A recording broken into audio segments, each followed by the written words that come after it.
Welcome to the Wheel With It podcast with your host, Devon Wieters. We're a community that is committed to celebrating diversity and inclusion, providing and promoting disability education and awareness, and having fun too. Remember to rate and review the podcast and enjoy the show.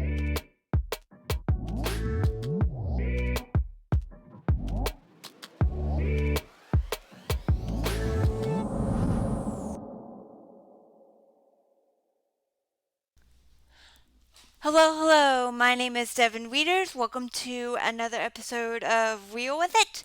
Today we have Cedrick Bridgeforth as our guest. He was a really cool guy. I really enjoyed this interview, and even though it's short, I think you will too. Enjoy the episode.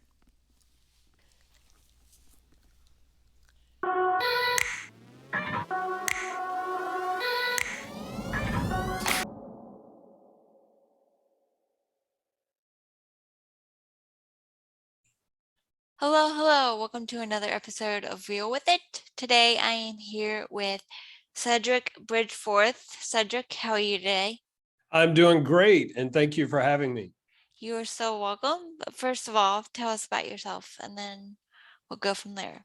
Yeah, perfect. I was born and raised in rural North Alabama and lived there growing up. Served 4 years in the Air Force, went back to Alabama for a few years, attended college, graduated, moved to Southern California, became an ordained minister in the United Methodist Church, and have served there within the church in a variety of capacities since then, and currently reside in Los Angeles, California. Well, how did you decide to become a minister, and what was like the seminary process? Yeah, deciding, that's an odd question that I get, and it's still, after all these years, it's like, that's a tough one to answer. But I know the first time I had any thoughts about it, I was 9-10 years old in my church back home.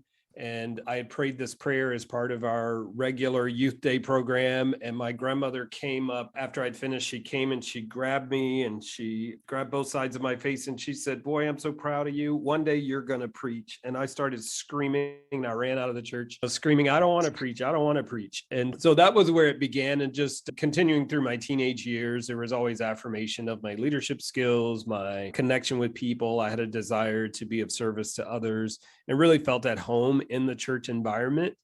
And then as far as the seminary experience, it's what got me from Alabama to Southern California. I chose a seminary that was known to be more theologically progressive by many and very academic, because at the time I was considering getting my PhD in New Testament and teaching as my form of ministry, as opposed to going into any type of pastoral ministry.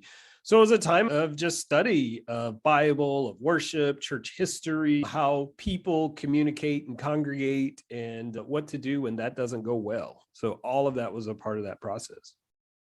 So what did you learn about what to do when people don't get along? Yeah, it wasn't much different from what my grandparents and my parents taught us growing up. It's to listen, really listen well, and try to get to the heart of what it is people need, as opposed to just zeroing in on what they say or what it is they say they want. But really pay attention to what they need and try to understand why that's important to other people, and help all those involved in the conflict or in the disagreement or the situation to do the same, do it for themselves, to do it for others, and to be able to find a way to empathize, if not in whole, at least in part, so that there can be a restoration or continuation of relationship. How has the past few years been for you as a preacher, with all the tension around it, around everything? Yeah, I guess the everything you mean is is everything, right? Yes. Our geopolitical realities permeate their way into Thanksgiving conversations. They permeate their way into what pastors or ministers say in their sermons. It's in the ways in which people gather, when they can gather, either online or in person. And so it's really just been interesting to watch my colleagues try to walk that fine line to hold their congregations together, to find those things that they share in common, help them see that in each other, be able to name what they value about being together first and foremost, but also make space for people to be able to name where they are and where they're struggling, and not to dismiss or dehumanize people, but to really try to humanize, listen, again, get to that deeper need, that value, and find ways to keep people engaged in relationship and in conversation. It's really hard because some people dig in and they don't want to move. Their intention is to stay right where they are, or to bully you until you come to the place where they are. And for me, it's really been a commitment to be clear about who I am, continue to communicate that, but to stay open to hearing what I can and doing what I can to bring other people together. But then also to see what are my growing edges. And I see that in a lot of my colleagues as well. It's like, where do we need to grow and where are we stuck as well? So that's kind of what I've seen. So, how did your church pivot during the pandemic, and how did that go? Oh, wow. Yeah, I was actually in a pastoral role serving a church as a pastor when the pandemic started. And we immediately stopped in-person everything, hopped on Zoom. Thankfully, I understood how Zoom worked. And we created old-fashioned phone trees and whatnot to make sure everybody got the communication of how to get to us. We set up our YouTube channel, our Facebook page, updated our website. We got everything like up and ready to go in about 72 hours. And so throughout the pandemic, week to week, we learned more, the equipment we needed. We learned more, the skills we needed to strengthen other people to bring onto the team. And week over week, what we started to see was greater participation by way of our week to week numbers, and also people who had typically come like maybe once a month or every other month. We started seeing people participating in weekly worship more often. So every week we saw our Bible study, small group, even our administrative meetings drew more people. I think it's because people just couldn't go anywhere. They didn't have anything else to do. Didn't have anything else to do. Yeah, everything was closed. So, hey, the church is gathering. We'll go see what we'll hop online and see what they're doing. We did have the same Zoom account for everything. So you only needed to click one thing anytime to get in there. So we made it very easy for people to find us. In fact, for the first about 3 to 4 weeks when we went online, because we thought we might be online for a month and a half or whatever. So we just we created a Zoom link that was the social link, and it was always open. We left it open 24/7. So you could just pop in there and see if anybody was there, and you could just talk or pray together or whatever. And every time I hopped in there, there were people there. Sometimes people were there talking, they were watching the same show and they're talking about the show while it's on. So it became a meeting place for people. So we tried to do as much as possible to create ways for people to connect, even though they were separated and in their homes. And that was more than we were doing prior to the pandemic. Yeah, I think a lot of churches had to luckily my church already had a good online presence, but a lot of churches are like, what are we doing? So tell me about, you were also gay, right? That is correct. Tell me about what it's like being a gay pastor, because that sounds very interesting to me. That's all I know. So I I can't tell you about being any other kind. But it is part of my identity. And I think one way to answer that question is just to say that growing up where I did, and then the time when I did, and in the family that I grew up in, I think I was more aware of my gayness long before I was aware of my Blackness. But now I find in these current times and in the context where I live, work, play, and serve, that I tend to lead more from my Blackness, more so than my queerness or my gayness. And I find myself dealing more with racial issues and concepts and constructs and trying to get greater movement on in that arena more so than I do around the LGBT pieces, because one, I believe they are related. I believe all forms of oppression are related, whether we're talking about homophobia, xenophobia, racism, sexism, ageism, all of it, ableism. I think it all comes from a deep-rooted, wounded, sick, hurtful, harmful place. And so I think addressing any of them can help us make movement on all of them. But since my presenting identity is that of Black and male, I tend to lean more into that space. Not that I hide my queerness. There's no way for me to do that, nor would I return to a time when I did that. But I try to present a holistic sense of my ministry. And it's really about helping people figure out what their calling, what their giftings are, and find ways for them to be the best that they can be at whatever it is they feel they're supposed to do in the world. And help people see me and see themselves just as human beings trying to figure it out. And though there are parts of our identities that are sometimes hard to claim, affirm, and even share, that can be overcome in community. It can be overcome with a lot of therapy, I might add, but can be overcome with... We love therapy around here. We love it. We live for it. Everybody needs a therapist on speed dial. You heard it here first. And I think just getting people to do that has just opened a lot of doors for me and allowed me into spaces that I think if I led more from an activist perspective, which some of my colleagues do, I don't know that I would have moved as freely as I have. That's a good answer. We can cut this out if you want me to cut it out, but just for my own personal thing, can you give me some examples of racism you've encountered recently, if there are any? Sure. Yeah, and we don't have to cut it out. Yeah, we don't have to do that.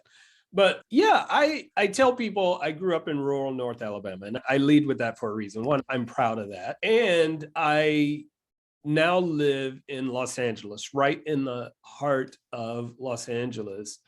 And I can say hands down that I find Los Angeles to be more segregated and to have more race-based policies and practices than I ever recall in my formative years in rural North Alabama. It's everywhere, and it's hard to describe sometimes because it's just a part of the air that we breathe, just with the way the economy is established and who gets what and where people can afford to live or get to live, offices people get to hold or not. I find here it's a lot of it is along racial lines, and I would not have expected that prior to living here. But now that I've lived here almost 25 years, I see it all over the place. Now, personally, I have to just say that for me, the racism that I see and experience is more systemic. It's less personal. It's less directed to me, at me. Like people aren't using racial, slurs or epithets related to me, but just moving in the space, it's there. Okay, so it's not personal. It's more like systemic, I guess. For me. Now, I have friends, family, colleagues, neighbors who have very different experiences. And so I don't want to place that in this conversation in that way and have anybody walk away and say, oh, this is all systemic. But no, for me, my experiences are more cultural and broader than anyone doing anything in particular. So what do you think we would need to do to solve systemic racism? I think some of the things that are out there of dealing with implicit bias, really getting in touch with that and stop rolling our eyes whenever we hear it and find a way to get outside of this conservative, Republican, white male dominated rhetoric around the critical race theory and that anytime we talk about race, we're making people feel bad, so we shouldn't talk about it. If anybody feels anything when we talk about race or racism, that's a reason to talk about it so that we can unearth it, we can address it, we can heal the harm and begin to move forward collectively, pretending that the feelings or even the effects of racism, no matter how it came to be, if that exists and anyone is able to name it as their reality, then for me, that's a clarion call for all of us to stop what we're doing and pay attention, join together, and address it. So I think getting in touch with our own biases, even people of color, naming how we perpetuate whiteness and white privilege and how we perpetuate systems that dominate, that position one cultural value over another, and begin to remove those things from our vocabularies, remove them from our policies, remove them from our behaviors as well. That sounds like a perfect way to segue into our final questions. Are you ready, or is there anything you would like to add? Oh, no, I'm loving the conversation. Fill in the blank. Inclusion is? Inclusion is finding space where voices and perspectives are welcomed and affirmed, even if they are different. That is an amazing answer. What has you hopeful right now? That's interesting. Somebody asked me this question about 2 weeks ago. It was in a panel with other ministers and nonprofit leaders. And I think my answer came because of the context I was in, but I'll share the same answer. For me, what gives me hope is that there are still people each and every day waking up and praying prayers, meditating, calling out to the great divine, the higher power, the universe, for answers to today's problems and placing themselves in positions to receive guidance, help, support, to do whatever they can to, one, live into their own purpose, but also to move the world to a better existence than what we currently experience. And one of my favorite TV shows ever is Survivor. So do you watch Survivor? I used to, but I stopped because I didn't like how they always treated the. I think they've gotten better about that now. So you might want to start watching it again. Oh, so you noticed it too, see? They've gotten way better about it now. Like, I didn't notice it until it started being talked about, honestly, and this comes from somebody who wants to be on the production team of the show. So no shade to anybody that works on the show, but I didn't notice it till they started talking about it. And then I saw how much better it got with the new diversity policy, like even the way just people in general on there acted toward each other. And I was like, okay, yeah, it was bad there for a second, but yeah, they've gotten way better now. Thank you for being here today. Where can people find you on social media? Yeah, all my social handles are Cedrick Bridgeforth. My website, cedrickbridgeforth.com. I'm out there. Okay, we will see you guys next episode. Thank you guys for listening. Bye.